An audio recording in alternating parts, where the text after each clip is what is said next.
愛知県の難読地名、衣。現在の豊田市です。かつて名古屋から信州方面に向かう飯田街道から分岐して、衣城下町を通り、東三河の新城方面に向かう衣街道と呼ばれる道がありました。今日はこの衣街道を走ってみます。ゴールは徳川家の祖である松平家の生誕の地、松平郷です。おはようございます。私は今、愛知県長久手市の長久手古戦場に来ています。豊臣秀吉と徳川家康織田連合軍が対決した小牧・長久手の戦いの戦場跡の一つです。今日走る衣街道はここ長久手市は通っていませんが、事前に寄っておきたいところがあるために来ました。ちなみに長久手市には最近リニューアルされて話題のジブリパークがありますが、このチャンネルでは当然そのような場所には行きません。今は夏休み中でおそらくすごい人出でしょうし、人混みは苦手なので、前回の動画から随分と間が空いてしまいました。梅雨で天気が良くなかったこともありますが、それよりも7月にコロナになってしまったのが理由です。人生初のコロナでしたが、熱も高くなかなかしんどかったです。一時は味覚と嗅覚もなくなり、未だに嗅覚は完全には元に戻っていません。力石、名古屋線に出ます。上を走っているのは東武丘陵線、通称リニモです。今日走る衣街道の名前の由来である衣村は後に衣市となり、1959年に豊田市と名前が変更されました。たまに勘違いしている人がいますが、豊田市にあるからトヨタ自動車なのではなく、トヨタ自動車があるから豊田市なのです。トヨタ博物館に到着しました。トヨタ博物館には歴代の世界の名車が保存されており、約140台ほどが展示されています。このチャンネルの視聴者層的にはこの辺りの車は刺さるのではないでしょうか。いました、我が愛車のご先祖様。やっぱり可愛いです。しかしこれは2代目で、今でもたまに走っているのを見かけます。出ました、オリジン。これは私も初めてお目にかかります。さて、お盆前にご先祖を参ったところで、本編のドライブ、スタートです。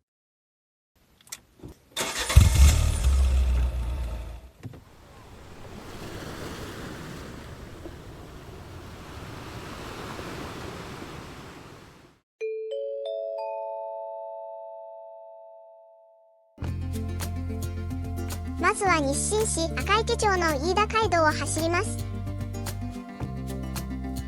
ここ赤池交差点で衣街道は飯田街道から分岐します。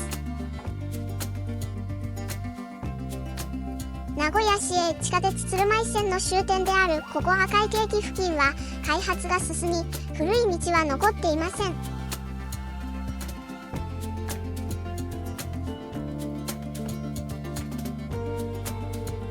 国道153号豊田西バイパスに出て東に走ります。この辺りの衣街道はこの国道に置き換わっています。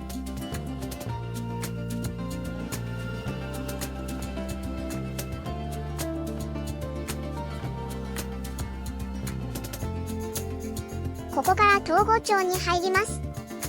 愛知県の名前の由来である愛知郡に現在属する唯一の自治体です。右にはゴルフ好きにはおなじみ、中日クラウンズが行われる和合ゴルフ場があります。旧街道はこのゴルフ場の中を通っていました。ここ牛狭間交差点から国道を外れ、南の県道218号を走ります。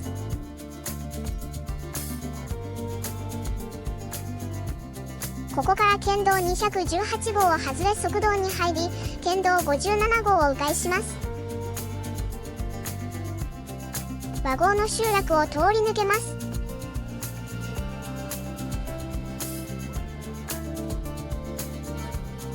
この辺りは区画整理により若干昔の道筋とは異なります。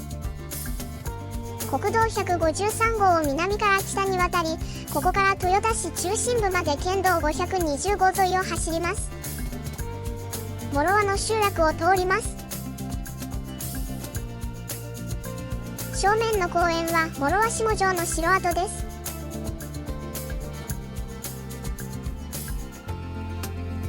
再び県道520号を東に走ります。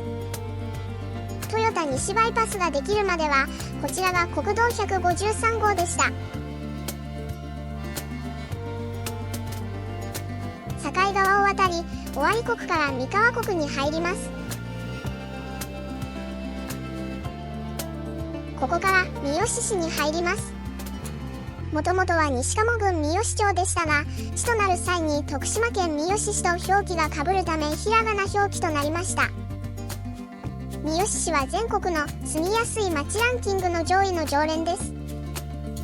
トヨタ関連企業が多く財政健全度が高い、子育て支援が充実し高齢化率が低い、適度に自然があるなどがその理由です。特に愛知県では住むエリアを選ぶ際、名古屋や豊田中心部にアクセスが良いことが重要視されがちです。東名高速を越えます。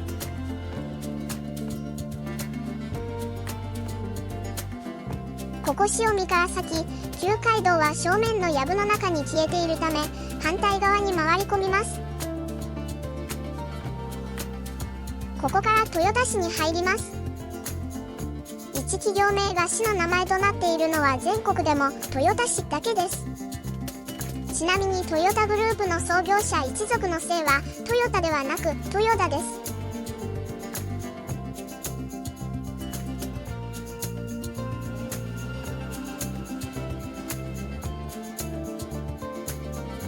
す。しばらくはまた県道520号とその側道を走ります。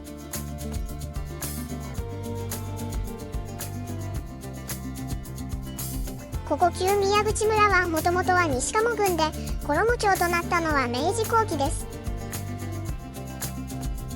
現在豊田南バイパスが建設中です。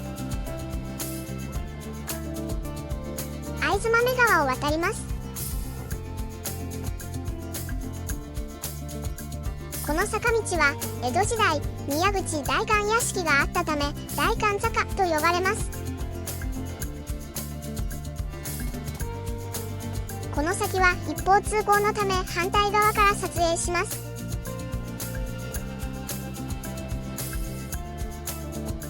宮上町8丁目から本来の向きに戻ります。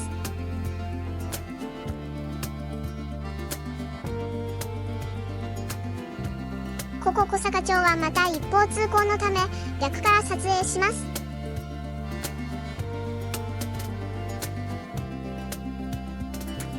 県道から一本外れたこの通りには新しい住宅の中にも時折常夜灯や神社など旧街道を思わせるものがあります。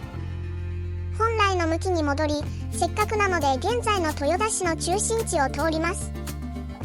左には愛知環状鉄道の新豊田駅があります。そしてこの正面には名鉄豊田市駅があります。名鉄三河線の駅ですが、名鉄豊田線に直通する名古屋市営地下鉄鶴舞線も乗り入れます。衣城のあった旧衣村の中心地に向かいます。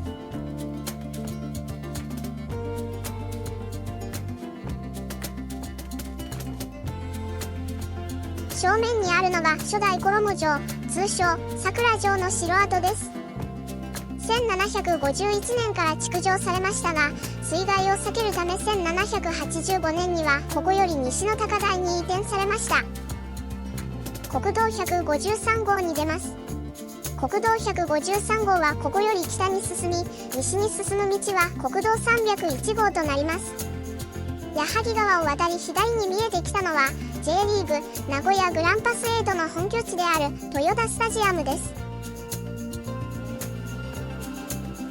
この先志賀町まで森町方面を通るルートとこのまま国道301号を進むルートとに分かれます。1900年代以降は南側のルートがメインとなりますが、明治時代の地図を見ると北側のルートが太く示されているためそちらを走ります。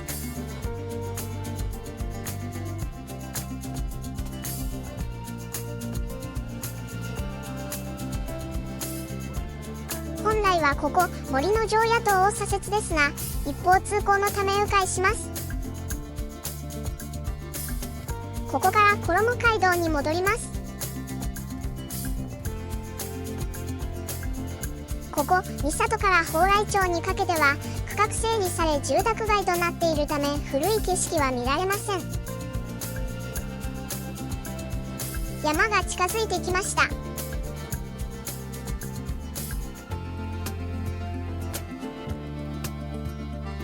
小瀬間城があった方面に左折します。左の常磐寺は松平家の城、小瀬間城の城跡です。一旦国道301号に戻り、すぐに側道に入ります。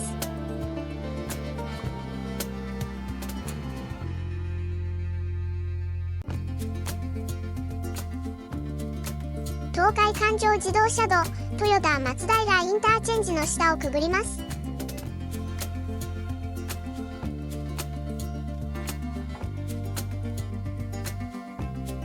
この先国道301号は松平バイパスとなり、松平号までの近道ですが旧道を走ります。以前の動画でも走った飛鳥街道を巴川沿いに南下します。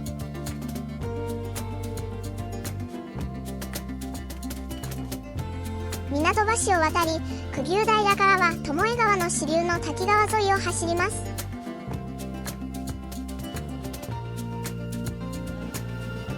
正面の山には荻生松平家の城、荻生城跡があります。ここから再び国道301号に合流します。本来の衣街道はここを左折ですが、生活道路のため迂回します。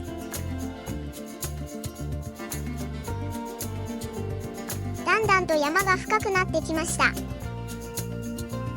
本来の衣街道は松平を経由し、現在の新城市まで続きます。しかし当時の道の多くは失われており、残っていても車での走行が困難なところも多いので、今回は松平号をゴールとします。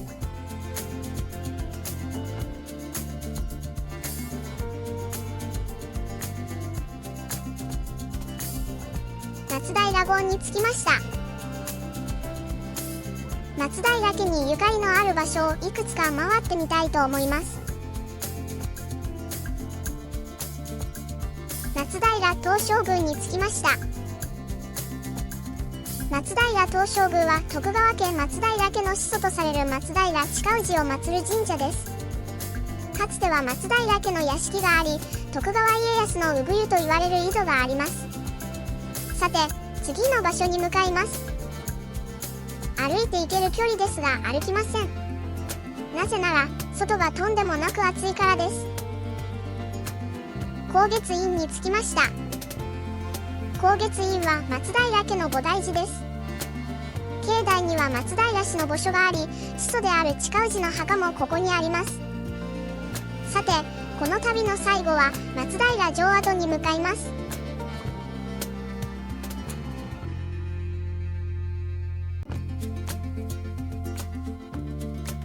駐車場に車を止めて、ここからは徒歩となります。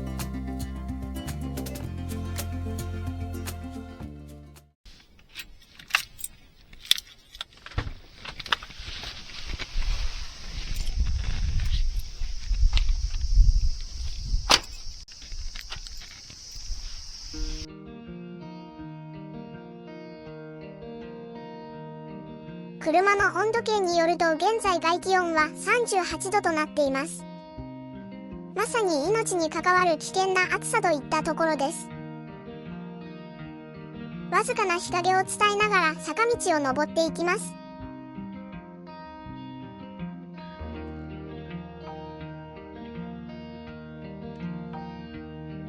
ここから本格的に山を登ります。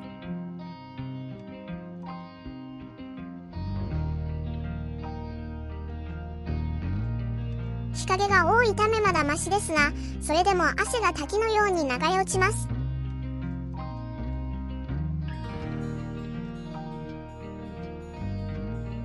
だんだんと一段一段が大きくなり、傾斜も厳しくなってきました。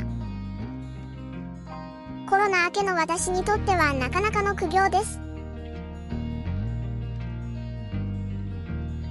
途中、道は分岐し、第3クルワ、第4クルワにも行けますが、今回はまっすぐ主角を目指します。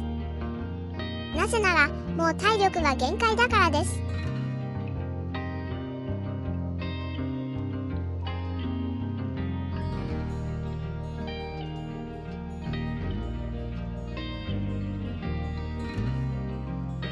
やっと主角のあった頂上に着きました。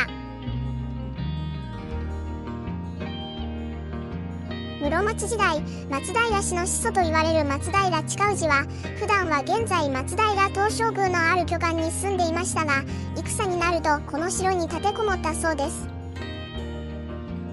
その後、親氏は3代の信光と共に岡崎の岩津城に移ったため、ここは松平信弘の居城となりました。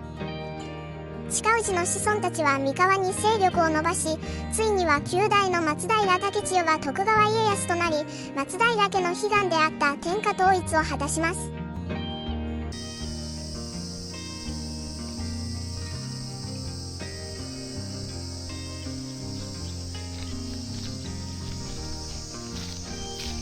木が多く、眺めはあまり良くないので近くにある展望台まで移動します。